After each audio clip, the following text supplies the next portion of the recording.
हरि ओम। तो हमने पिछले सत्र में देखा कि रामचरितमानस के बाल कांड में भगवान राम और लक्ष्मण राजा जनक के जो राजमहल के पास जो उनका उपवन था उसमें फूल लेने गए महर्षि विश्वामित्र के लिए, और वहां पर उनको जानकी के दर्शन हो गए। और जानकी को स्वाभाविक है भगवान श्री राम के दर्शन हो गए। और दर्शन होने के बाद फिर अब थोड़ा समय तो बहुत ही थोड़ा था, तो दोनों लोग एक दूसरे को देखकर, देखिए क्या कहते हैं, तुलसी कहते हैं, पहले तो ये थोड़ा सा इसको एक बार दोबारा देखते हैं। जानी कठिन शिव चाप बिसूरति, चली राख उर श्यामल मूरति। अब जैसे ही मनुष्य के मन में ऐसा कोई विचार आता है जो उसके लिए बहुत आवश्यक होता है, जो बहुत जिसमें उसका मन अटक जाता है, और ये बात उन्हीं बातों विचारों पर लगती है जिनमें हमारा मन अटकता है। जैसे सीता जी का जानकी का को भगवान राम बड़े स्वाभाविक है पसंद, मतलब अच्छे लगे, और जब अच्छे लगे तो उन्होंने उनको लगा कि इनका संग ये हमारे लिए अच्छे उपयुक्त जीवन साथी रहेंगे। लेकिन जैसे ही अब ये मन में आया, ये विचार अटका, या यूं कहें कि ये मन, इस विचार से मोह उत्पन्न हुआ। क्या मोह उत्पन्न हुआ? कि हमको हमारा इनका संग जीवन भर बना रहे। तो जो मोह है वो व्यक्ति को कैसे जकड़ता है उसका उदाहरण देखिए। अभी अभी जानकी, माता जानकी ने भगवान श्री राम के दर्शन किए, और कुछ ही क्षणों में उनके मन में विचार क्या आ रहा है? जान कठिन शिव चाप बिसूरति, चली राखी उल श्यामल मूरति।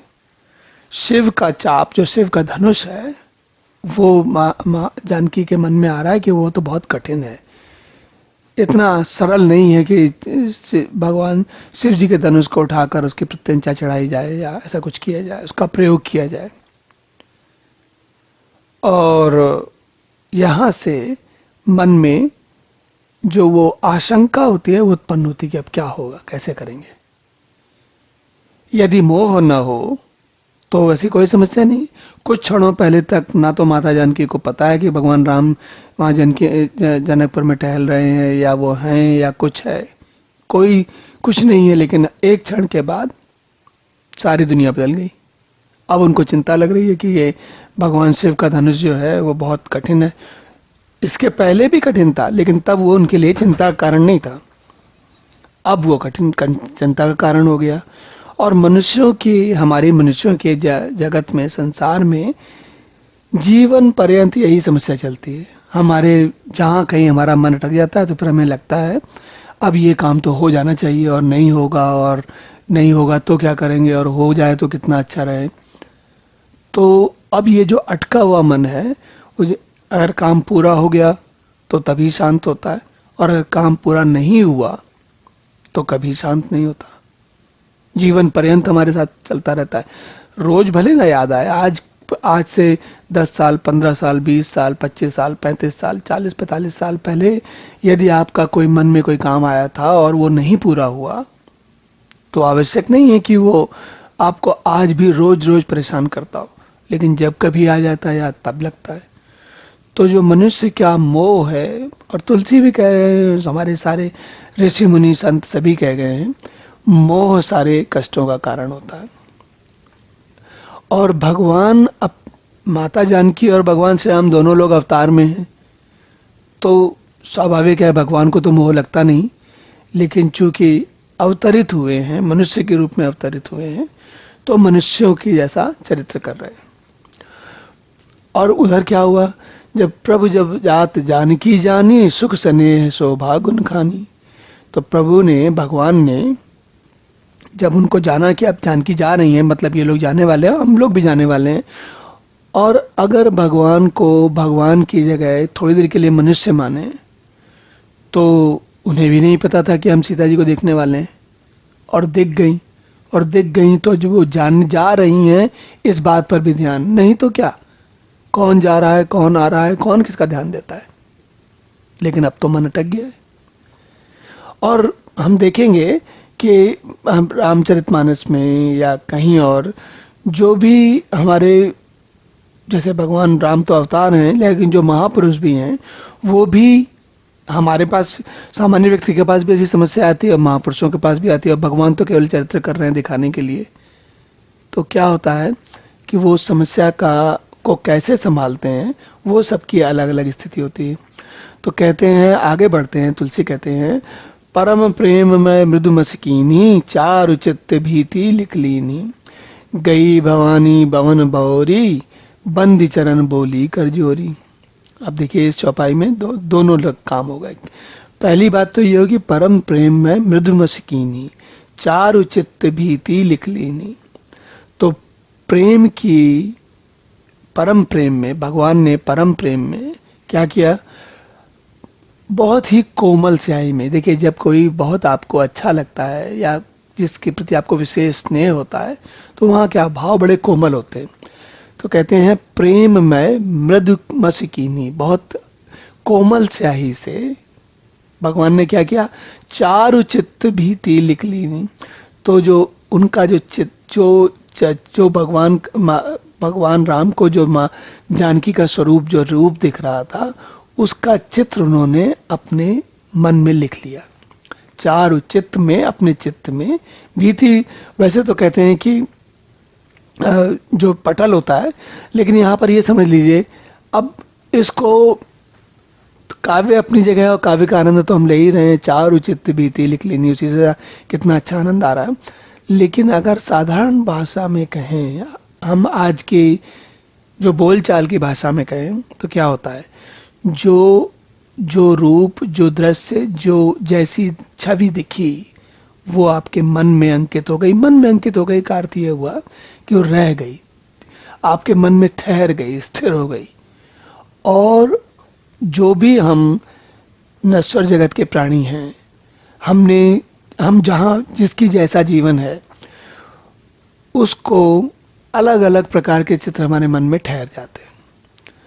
तो भगवान राम को ऐसा नहीं कि खाली माता सीता को, जानकी को ही उनको लग रहा था कि वो कठिन से चाप भी सूरत, और भगवान राम को भी समझ में आया कि क्या है। तो बात दोनों लोगों को अपनी अपनी तरफ से समझ में आई।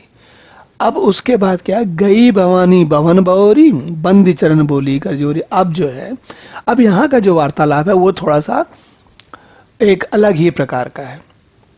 कैसा है, अब माता जानकी, उनके मन में जो भाव है वो स्थिर हो चुका है भगवान राम का।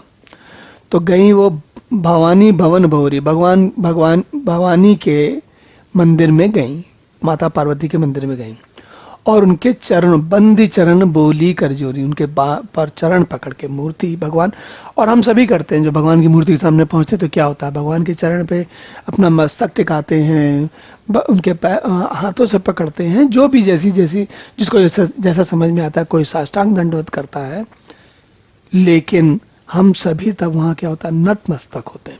और नतमस्तक क्या होते हैं, नतमस्तक का अर्थ क्या है, नतमस्तक का अर्थ बड़ा साधारण सरल सा होता है कि जब हम समझ जाते हैं कि भाई स्थिति हमारे नियंत्रण में नहीं है, अब हमें किसी और की सहायता की आवश्यकता है। और ये नतमस्तक होना केवल ऐसा नहीं है कि केवल व्यक्तिगत लाभ के लिए होता। कभी कभी व्यक्ति बौद्धिक रूप से, धार्मिक रूप से, मानसिक रूप से ऐसी स्थिति में होता है कि वो सहायता की याचना कर रहा होता है, तब भी नतमस्तक हो जाता है। तो ये नतमस्तक होना कारण वही होता है, उसका जो सामने का स्वरूप होता है, जो दिखता है, वो अलग होता है। तो अब क्या कहती हैं, देखिए अब यहाँ आनंद लीजिए। एक तरफ तो है पार्वती भवानी और दूसरी तरफ है लक्ष्मी जी। माता जानकी क्या है, लक्ष्मी का अवतार, और पार्वती जी क्या है, वो जगदम्बा पार्वती, हमको सबको पता है। तो कहती हैं, आप देखिए दोनों लोगों का वार्तालाप कैसा होगा, उसका आनंद थोड़ा लेते हैं।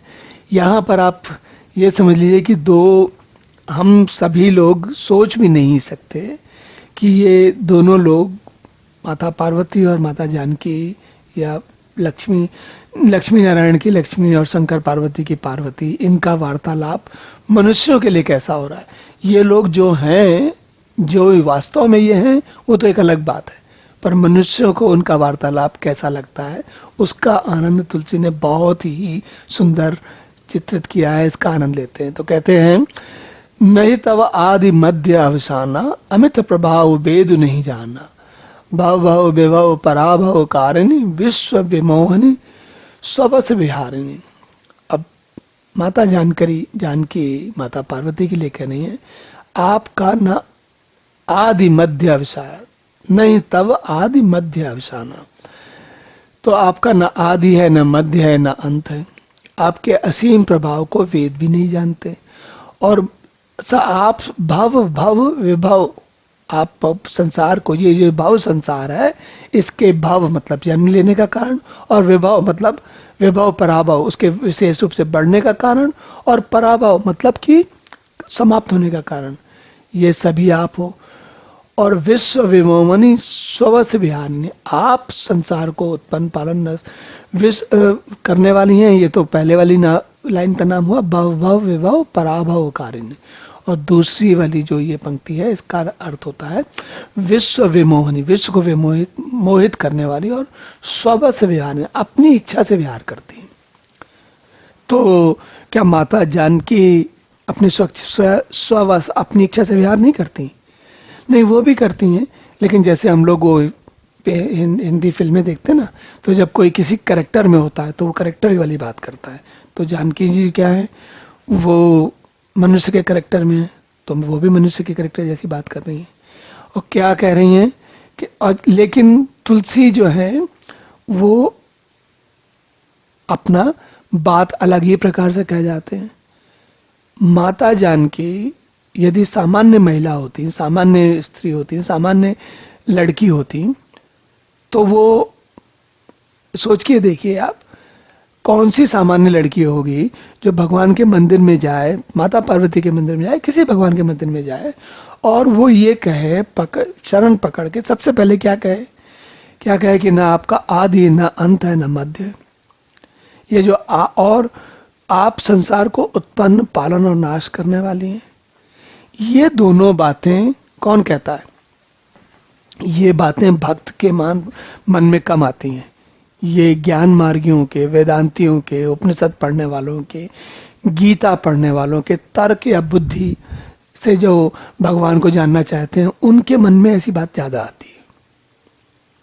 क्योंकि भक्त तो क्या है, वो थोड़ी सोचता है कि भगवान आदि है कि अंत है कि मध्य। वो बौद्धिक प्रक्रिया में उलझता ही नहीं, वो तो भगवान के आनंद में आनंद लेता है।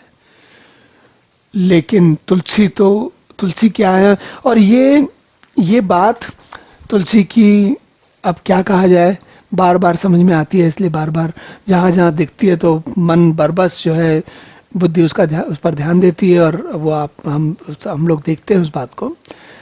पर ईश्वर का जितना सुंदर चित्रण, ईश्वर को के आनंद में रमने का जितना सुंदर चित्रण तुलसी ने किया है, हम जब और लोगों के, और संतों की वाणी देखेंगे या उनके बारे में कुछ कभी पढ़ेंगे, जानेंगे, तो अलग आनंद आएगा। ऐसी बात नहीं है, और लोगों कोई कम नहीं है, सब लोग एक से एक धुरंधर हैं। लेकिन तुलसी का क्या आनंद है वो हम देख ही रहे हैं। और देखिए आगे, देखिए अब इसके आगे का आनंद देखिए। हमारे भारतीय वाङ्मय में सती, सीता, सावित्री, पार्वती, इन लोगों के नाम सबसे अधिक महिलाओं में उच्च स्थल पर माने जाते हैं।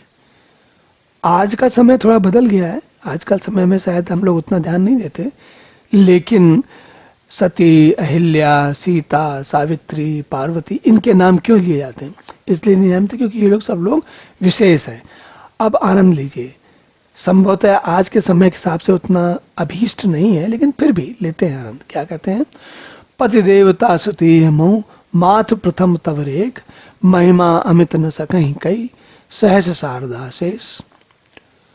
तो कहते हैं पति देव को, इसको जरा दोबारा पढ़ते हैं, महिमा अमित न सकहीं कई, सहस शारदा शेख। यहाँ पर शेख इसलिए मैंने ध्यान दिया है क्योंकि ऊपर रेख है तो नीचे भी शेख होगा। और ये अवधि में कहें या तुलसी प्रयोग करते हैं, ये एक विशेष चीज है और इस पर बार बार ध्यान जाता है। तो पढ़ने का भी आनंद है, बोलने का भी आनंद है केवल बौद्धिक प्रक्रिया नहीं है, बोलने का, उसको गाने का, सभी चीजों का आनंद है। तो कहते हैं महिमा अमित न सकहीं कई सहज सा। कहते हैं पार्वती जी आपकी महिमा को, अब माता जानकी जो लक्ष्मी जी का अवतार है वो पार्वती जी को कह रही हैं आपकी महिमा को हजारों सरस्वती और शेष जी भी नहीं कह सकते। सरस्वती जी तो समझ में आया, हम सब जानते हैं बौद्धिक लोग हैं। शेष जी क्यों? शेष जी इसलिए क्योंकि शेष जी पूरी धरती को धारण करते हैं और उनके हजारों मुख हैं, तो मतलब हजारों मुखों से भी उतनी महिमा नहीं कही जा सकती। और फिर आगे कहती हैं सेवत तो ही सुलभ फलचारी बरदायनी पुरारी प्यारी देवी पूज पद कमल तुम्हारे सुर नर मुनि सब हो ही सुखारे। कहती हैं आप जो है, आपकी सेवा जिसको जो करता है उसको सुलभ फल मिलते हैं, सारे मिल जाते हैं। और आप विशेष वरदायनी हैं, आप पुरारी की प्यारी हैं, और मैं आपके पद कमल को पूजा करती हूँ। और आपके पद कमल की पूजा करके देवी पूज पद कमल तुम्हारे सुर नर मुनि सब हो सुखारे। तो सारे लोग, सारा जगत आपके पदों की, आपके चरण कमलों की पूजा करके सुख हो जाता है। और फिर कहती हैं, अब देखिए आगे अपने मन की बात कही, मोर मनोरथ जानहु नीके बसौ सदा और पुर सबही के कीने प्रकट न कारण ते ही अस कई चरण गहे बेदेही। अब यहाँ पर मामला थोड़ा भावुक हो गया है। कैसा है? कहती हैं कि मेरा मनोरथ भी आप जानती हैं क्योंकि आप सबके हृदय में निवास करती हैं, और इसी कारण मैंने उसको शब्दों में नहीं कहा, बोला नहीं है, और साथ में सखियां भी हैं तो बोलने में अच्छा लगता भी नहीं।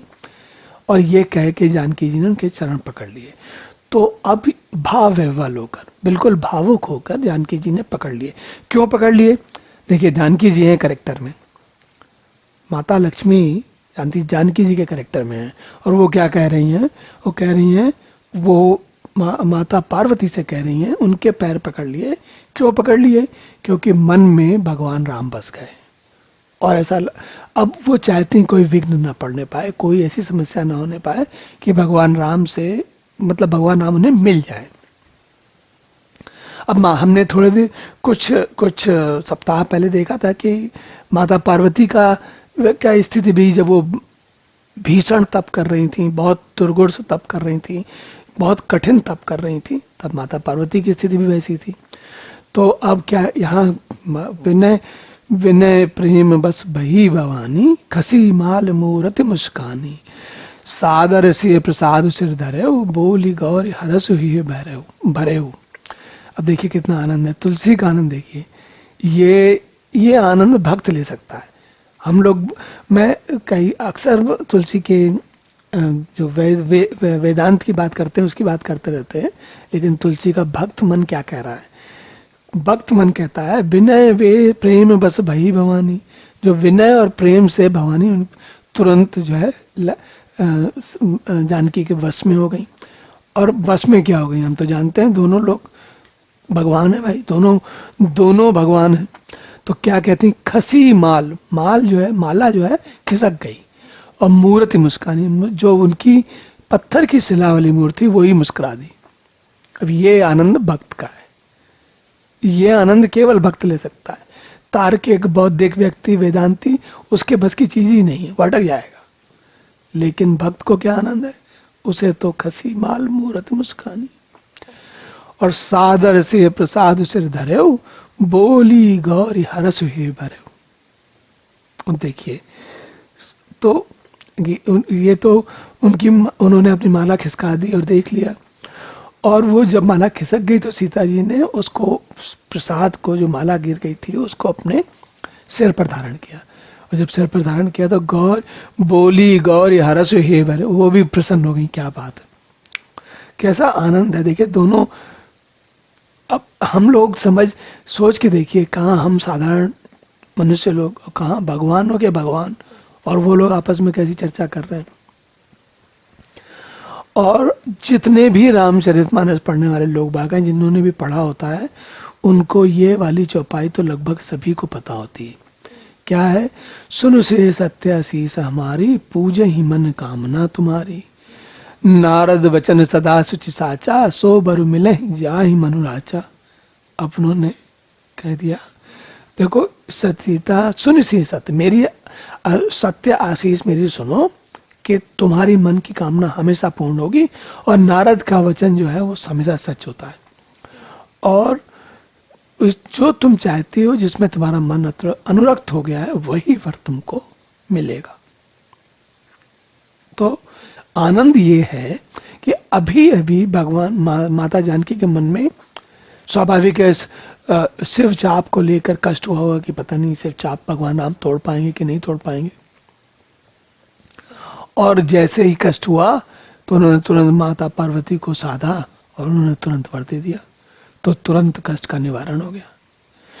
तो यही मनु जाय राचे मिले सोबर सहज सुंदर सावरो, करुणा निधान सुजान शील स्नेह जानत रावरो, ए बात गौरी असीस सुनि से सहित ही अरसी अली, तुलसी भवानी ही पूजी पुनि पुनि मुदित मन मंदिर चली। तो संक्षेप में बात समझ लीजिए कि जो तुम्हें जिस वर में तुम्हारा मन अटक गया है वो तुम्हें मिलेगा, और करुणा निधान जो भगवान जो हैं वो सब कुछ जानते हैं, तुम्हारे स्टील को स्नेह को भी जानते हैं, वो सब कुछ करेंगे। और ये बात सुनने के बाद गौरी जो है माता पार्वती गौरी की ये आशीष सुनकर माता जानकारी अपनी सहेलियों के सहित प्रसन्न होकर चली, और तुलसी जो है, तुलसी कहते हैं कि भवानी को तुलसी कहते हैं, यहाँ पर देखिए तुलसी ने अपना नाम संतों को बता रहे हैं, तो तुलसी कहते हैं भवानी ही पूज पुनि मुनि पुनि पुनि मुदित मन मंदिर चली। तो भवानी को बार बार पूजा करके माता सीता बड़े प्रसन्न होकर मंदिर मतलब अपने घर चली, राजमहल को चली। अब देखिए मंदिर शब्द का अर्थ अलग अलग होता है। भगवान का हम जो मंदिर समझते हैं भगवान का मंदिर, लेकिन हर व्यक्ति का घर भी उसका मंदिर होता है। और ये बात आपको ये मंदिर शब्द का इस प्रयोग यहाँ पर भी मिलेगा, और वाल्मीकि रामायण में बहुत अधिक है। तो आगे बढ़ते हैं। जान गौर अनुकूल से हे हरस न जाय कई, मंजुल मंगल मूल बाम अंग फरकन लगे। अब देखिए क्या बात है, उनका इतना प्रसन्न हो गई। ये भी बड़ी प्रसिद्ध चौपाई है, सोरठा है। जान गौर अनुकूल से हे हरस न जाय कई, मंजुल मंगल मूल, देखिए 3 बार मां आ गया, बाम अंग फरकन लगे। क्या आनंद है। तो भक्ति का आनंद भी है, साहित्य का आनंद भी है, उपमा का आनंद भी है, और वेदांत का आनंद तो है ही। तो हृदय सराहत सीलो नाई, गुर समीप गवने दो भाई। और यहाँ पर क्या हुआ, भगवान जो राम और लक्ष्मण है वो लोग उनकी जो सीता जी के सौंदर्य की सराहना करते हो, दोनों भाई गुरु जी के पास पहुंच गए। राम कहा सब कौशिक पाही, सरल स्वभाव छोत चलना है। भगवान राम ने जाके उनको बता दिया कि कैसे उनको सीता जी मिली, और विश्वामित्र जी को उन्होंने सब कुछ बता दिया, क्योंकि उनका सरल स्वभाव है, कुछ छुपाते नहीं है। और सुमन पाए पुनि पूजा कीनी, पुनि असीस दोई भाईन दीनी, सुफल मनोरथ होई तुम्हारे, राम लखन सुन भय सुखारे। देखिए आनंद, देखिए विश्वामित्र जी ने फूल आ गए तो उससे पूजा की, और उसके बाद दोनों भाइयों को आशीष दिया। क्या आशीष दिया, तुम्हारे सुफल मनोरथ हो, तुम्हारे जो मनोरथ है पूरे हो। और ये बात सुन के राम लखन दोनों लोग सुखी हो गए। अब आप आनंद देखिए।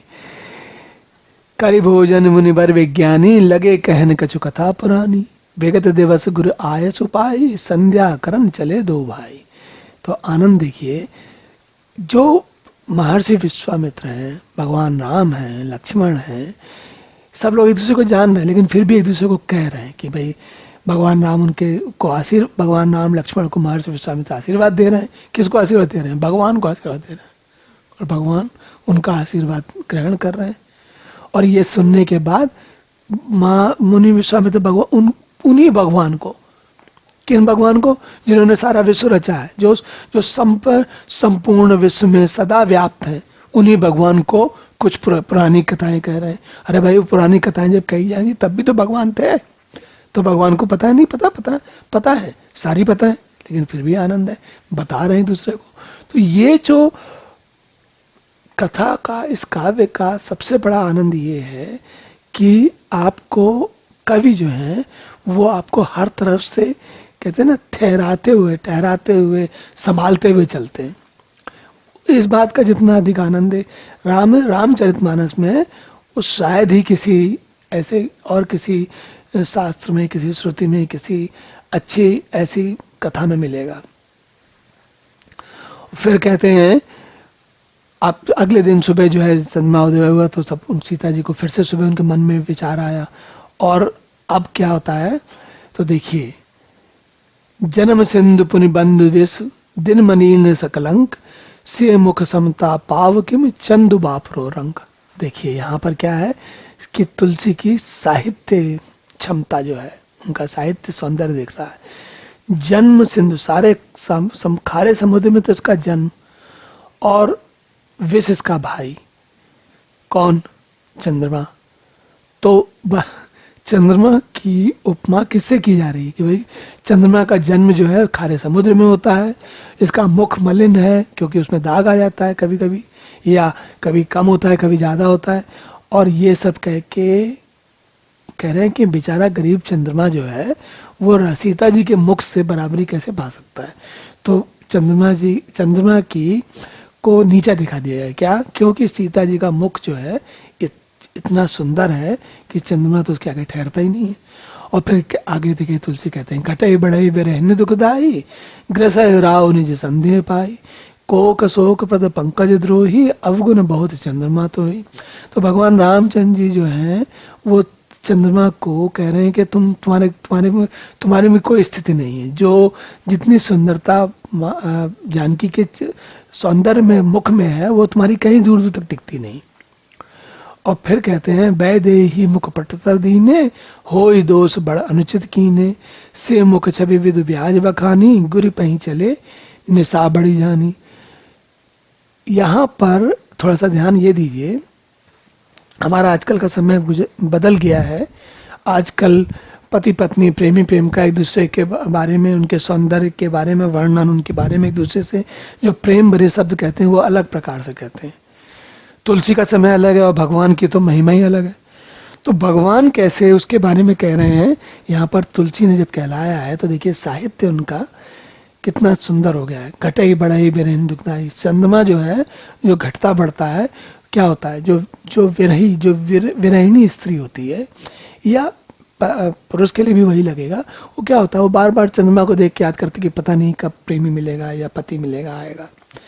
तो ग्रह और इसी चंद्रमा को राहु ने ग्रस लिया था। और ये जो है चकवे को शोक देने वाला और कमल का वैरी उसे मुरझा देने वाला है। तो हे चंद्रमा तुझमें बहुत से अवगुण है, ये साहित्य का आनंद है। कितना सुंदर उपमा है, कितनी सुंदर कैसे अलंकार लिए हैं कि देखिए आनंद आ जाता है। और वैदे ही मुख पटतर दीने और होई दोष बड़ अनुचित कीने। तो कह रहे हैं वैदे के मुख से तो बात ही नहीं करो, भूल जाओ। तो सीता जी की बात को छवि वर्णन करके बड़ी रात हो गई, वो गुरु जी के पास चले, बोले कि भाई अब जाके चलिए चलते आराम करते हैं। कैसे? करी मुनि शरण सरोज प्रणामा आय सुपाय कीन विश्रामा। रात में सोने चले गए। विगत निशा रघुनायक जाए बंधु बिलोक कान असलाए लागे। अब क्या कह रहे हैं देखिए, ये देखिए आनंद देखिए। अभी रात में सो गए और उठते ही सुबह अपने भाई से, छोटे भाई से कहते हैं ओयऊ अरुण अवलोकहु ताता पंकज कोक लोक सुखदाता बोले लखन जोर जोग पानी प्रभु प्रभाव सूचक मृदुमानी। तो बोले देखो कितना सुंदर सूर्य का उदय, चलो हम लोग उठते हैं। तो लक्ष्मण जी दोनों हाथ जोड़ के क्या कहते हैं देखिए, अरुणोदय सकुचे कुमुद उडगन ज्योति मलिन जिम तुम्हार आगमन सुनी भय न पति बलीन। अपना लक्ष्मण जी अपनी अलग ही दुनिया में, वो क्या कह रहे हैं, उनको तो ये समझ में आ रहा है कि सूर्य के निकलने से कुमुदनी जो कमल होती है वो मुरझा गई है और तारागणों का प्रकाश फीका पड़ गया, मतलब तारागण तो दिखेंगे नहीं। कैसा? वो क्या उपमा कह रहे हैं, वो कह रहे हैं जैसे आप आ गए हो तो जितने राजा यहाँ इकट्ठे हुए हैं अब उनको कौन पूछेगा, वो तो तारों की तरह है। सूर्य के जब निकल जाता है तो तारे दिखने बंद हो जाते हैं। इसी प्रकार सारे राजाओं की तो कोई अब स्थिति नहीं है, उनको कौन पूछेगा, सब बेचारे डर गए, उनका सारा बलहीन हो गया, तेजहीन हो गया, उनको कोई पूछेगा। और अब इसके बाद वो कहते हैं कि मतलब वो नृप सब नखत करही उजियारी टार न सकई चाप तंबारी, वो उनके बस की चीज नहीं है, वो कोई नहीं उठा पाएंगे धनुष के। तो माता सीता तो चिंतित थी ही, लक्ष्मण के मन में भी आया है बात और आई है, लेकिन वो तो जानते हैं शक्तिशाली, उनको वो क्या कह रहे हैं, ऐसे ही प्रभु सब भगत तुम्हारे होई हैं टूटे धनुष सुखारे। तो कह रहे हैं धनुष तो आप ही तोड़ोगे, बाकी सब लोग तो किसी का कुछ होने वाला नहीं है, इसलिए आप चिंता मत करो।